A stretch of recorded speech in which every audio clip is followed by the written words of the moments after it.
Ouverture ce vendredi de la session extraordinaire. Députés et sénateurs se sont réunis en Assemblée nationale afin de commencer à statuer sur les différents points qui sont dans le menu proposé par l'exécutif. Les députés auront à plancher sur le document de la loi électorale. Dans son discours de circonstance, le président de l'Assemblée nationale, Simon Diossol-Dera, s'est montré très acide contre le chef de l'État qui l'accuse de tous les maux. Nous sommes réunis ce aujourd'hui en Assemblée nationale pour répondre à une convocation à l'extraordinaire du président de la République. Nous allons nous pencher sur l'objet de la convocation et nous mettre au travail pour continuer à remplir les missions qui nous incombent.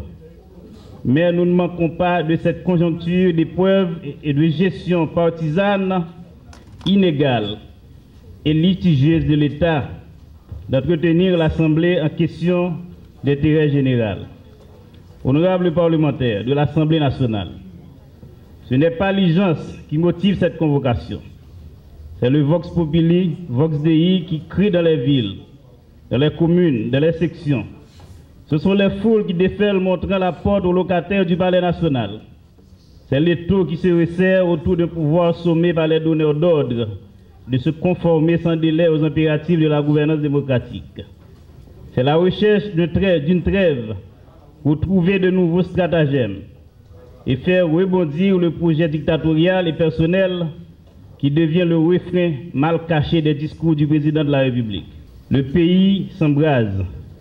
Toutes les catégories socio-professionnelles manifestent leur inquiétude et dénoncent les institutions qui battent de l'aile. Les groupes de base, les partis politiques, les organisations de la société civile, les églises, etc. ont réagi à leur manière, fustigeant la mauvaise gestion des dirigeants et appelé au dialogue et au respect de la Constitution et des lois.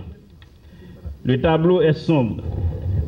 Le pouvoir gesticule, il éructe, il toniture, il mesure sa marge de manœuvre.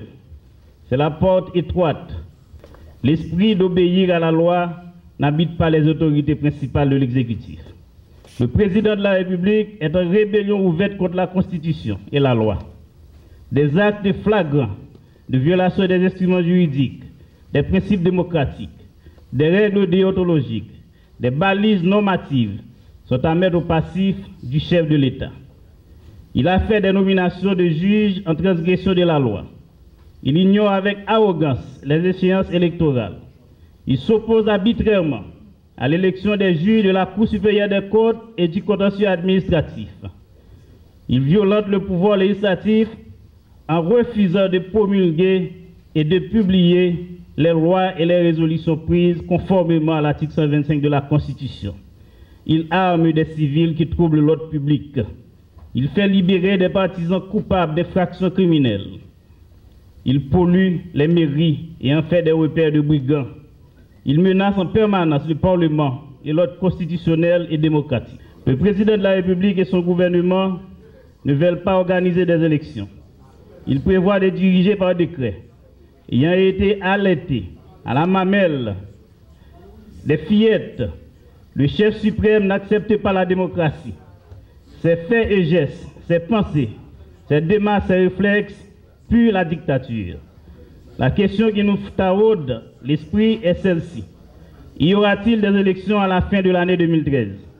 Sinon, les autorités de l'exécutif et du CTCEP se déclaraient incompétentes, incapables de gérer une démocratie parlementaire et emporteraient les conséquences de ce forfait.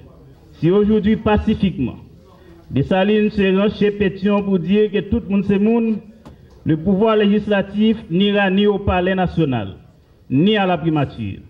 Il attend le président de la République et le Premier ministre à l'ouverture de la session ordinaire du deuxième lundi de janvier 2014 au Parlement au terme des articles 151 et 98.3 alinéa 10 de la Constitution amendée. Le dialogue pour nous est institutionnel et doit être institutionnel, alors que les institutions parlent. Le discours du président fait là son discours incendié. Pour moi-même, en toute sincérité, je crois que ce n'est pas un genre de discours comme ça. Pour le président de l'Assemblée nationale, l'honorable Dera Simon Diossol a tenu, le président tenu Boali, il demandait des négociations. le fait qu'on fait un discours de la sorte, ça veut dire ou pas d'accord négociation, un refus systématique de ça me déclarer les négociations, de ça me déclarer les compromis, de ça me déclarer l'entente nationale. Là. Donc on croit que le discours ça très malvenu. On ne peut pas attendre mon discours de la sorte parce que le président Martelly, au niveau du palais, il demandait négociation, il demandait entente. Donc le président des RAD est supposé un discours qui allait dans le sens de l'entente demandée par le président de la République. On croit que là, non, c'est normal. Il faut attendre à description au tableau de la sorte par un président qui est dans l'opposition avec le pouvoir en place. Et ça me dit, ça va dire rien pour moi. Donc c'est normal pour que le président, comme président qui est en opposition, eh bien, tenir un discours de la sorte. Même quand c'est malheureux, c'est très malvenu. Ce n'est pas ce genre de discours que le pays attend, le monde attend. C'est décrit.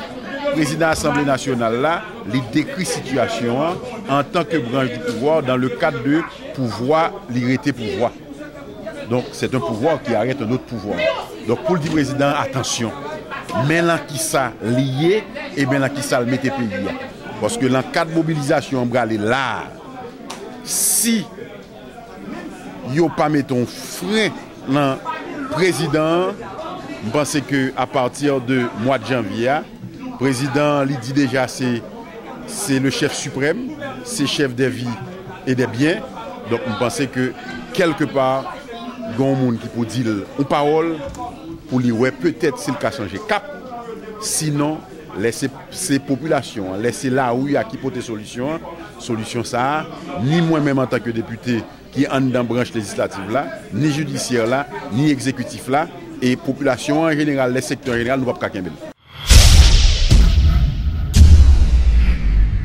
Le Premier ministre Laurent Lamotte, actuellement en visite en Californie aux États-Unis, a visité ce vendredi la société Tom Shoes qui a récemment annoncé son intention d'implanter une usine en Haïti. Monsieur Lamotte a fait remarquer que cette grande compagnie spécialisée dans la fabrication de chaussures travaille actuellement avec des artisans dans le but de mettre sur le marché des chaussures typiquement haïtiennes. C'est une plus gros fabricant souliers au monde et une souliers qui est vendue à travers le monde. Et ça que nous là aujourd'hui, c'est que Toms lui-même a travaillé avec des artisans haïtiens en Haïti pour faire une nouvelle ligne souliers. Donc nous devons venir visiter pour nous encourager. Nous Los Angeles en Californie, côté que Toms a fait un gros investissement en Haïti dans un parc industriel pour venir faire souliers en Haïti. Et ça c'est la première fois que un investisseur étranger qui a pris une chance de venir en Haïti pour que les capables de investir dans l'artisan. Je ne regarde là, nous avons des souliers qui sont en fait avec peinture haïtienne sous souliers et qui viennent à vendre dans plusieurs pays à travers le monde, qui c'est Tom Shoes. Donc, nous félicitons, nous venons encourager et nous venons dire tout que Haïti est ouvert pour investissement. Nous avons besoin de créer job, nous avons besoin de créer, retirer les gens dans la misère, retirer les gens dans le grand goût, et c'est avec job que nous avons fait ça. Donc, il y a venu en Haïti et il y a plus de 50 000 souliers à partir de production en Haïti. Il y a fait catalogue en tout.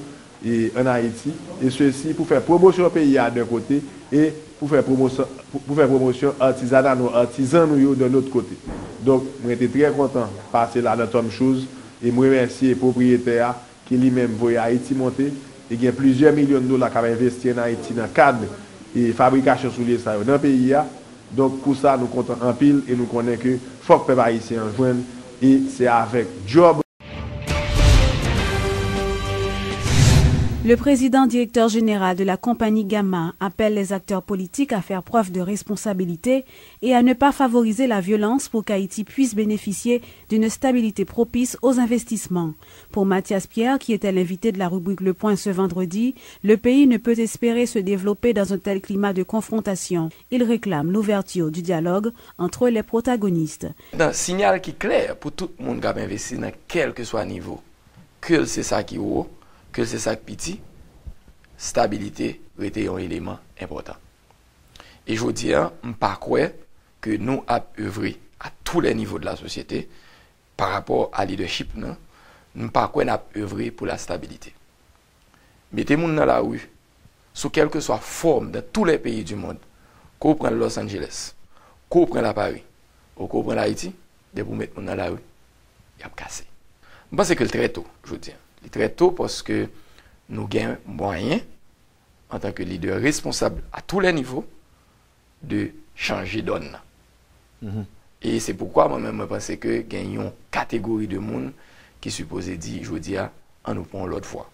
On voit pour nous dire non à la violence, pour nous dire oui à ce que je dis Haïti sous capacité dans la situation qu'on y a, c'est parce que nous avons une instabilité qui nourrit parce que pas de cob qui circuler dans l'économie, je veux dire. Ça veut dire quel que soit le monde dans le secteur privé qu'on parle avec, je veux dire, il peut dire que l'activité a baissé énormément. Donc une fois que les activités économiques ont baissé, il y a moins d'emplois, il y a moins de circulation d'argent, ils deviennent plus fragiles. Maintenant, dans un moment de fragilité, ça, tout est possible. Et c'est le moment du dialogue. C'est le moment de l'entente. C'est le moment pour nous-mêmes, pour nous chita, en tant que responsables, et pour nous tous qui aiment Haïti. Rappelons que la succursale de Gama, située sur la route de Delma, a été vandalisée lundi dernier durant la manifestation de l'opposition.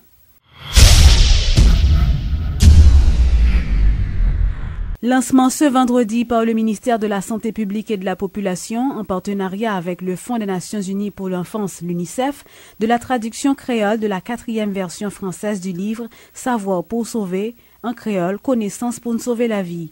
Selon la ministre de la Santé, Florence Duperval-Guillaume, cet ouvrage contient des informations relatives aux bonnes pratiques pouvant aider les familles à prévenir les maladies chez les enfants et les femmes.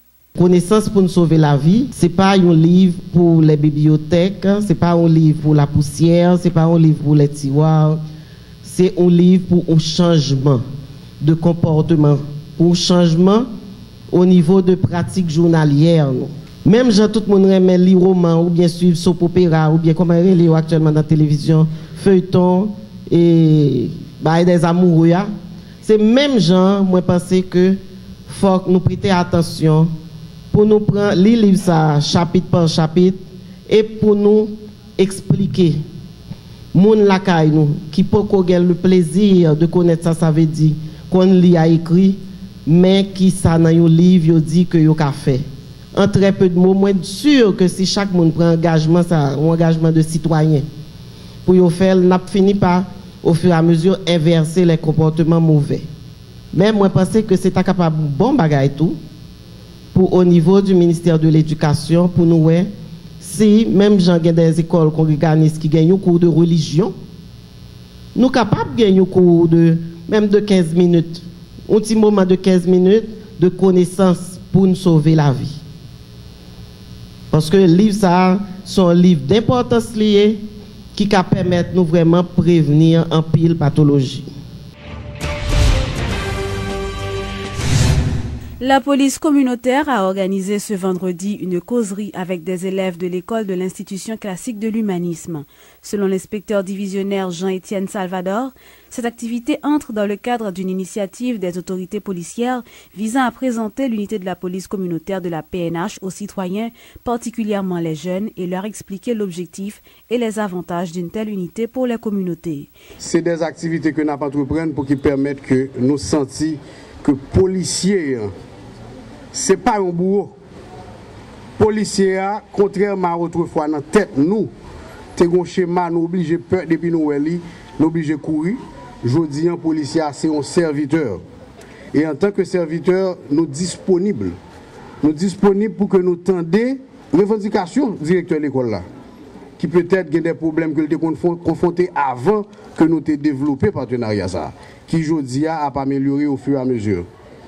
Avant tout, bon la caillou, en un foyer qui a des problèmes d'ordre familial qui méritaient des interventions pour que nous fassions, côté que l'agent est capable de faire, pour que nous soyons capables de faire des médiations, probablement entre familles, avec papa, avec maman, avec conseil et autres, qui ont débouché sur des conflits très graves. Nous croyons que les policiers sont aptes pour que gérer les problèmes. Mais je dis là, la police l'a mis nous justement pour que nous permettre le rapprochement ça. Fait, c'est une famille qui gagne des en pile monde là-dedans.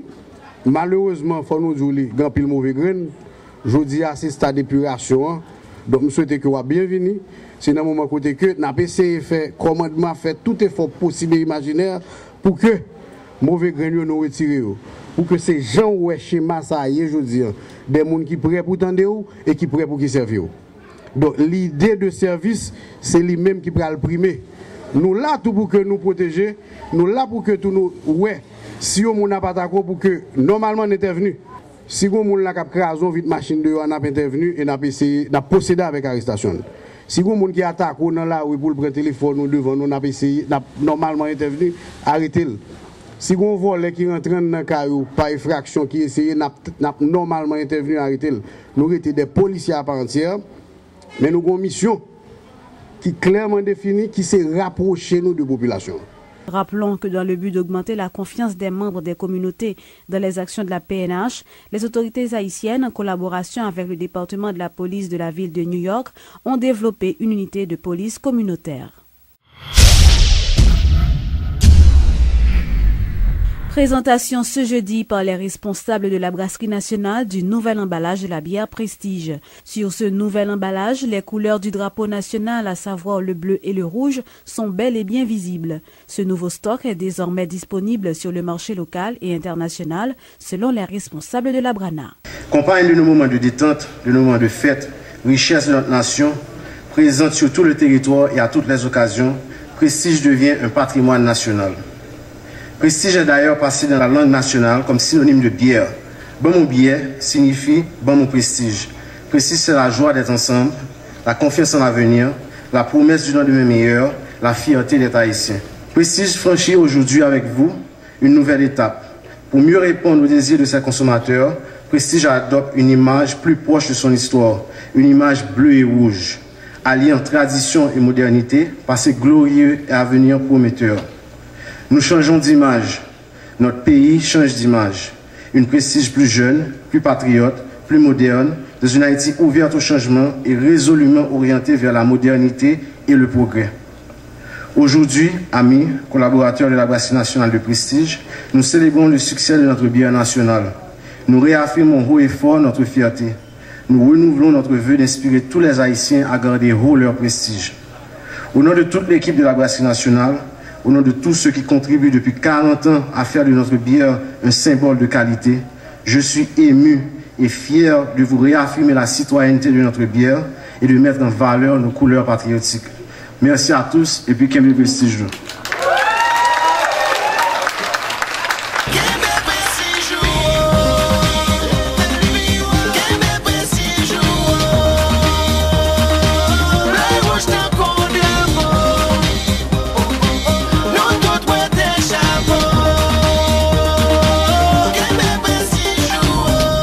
Prestige.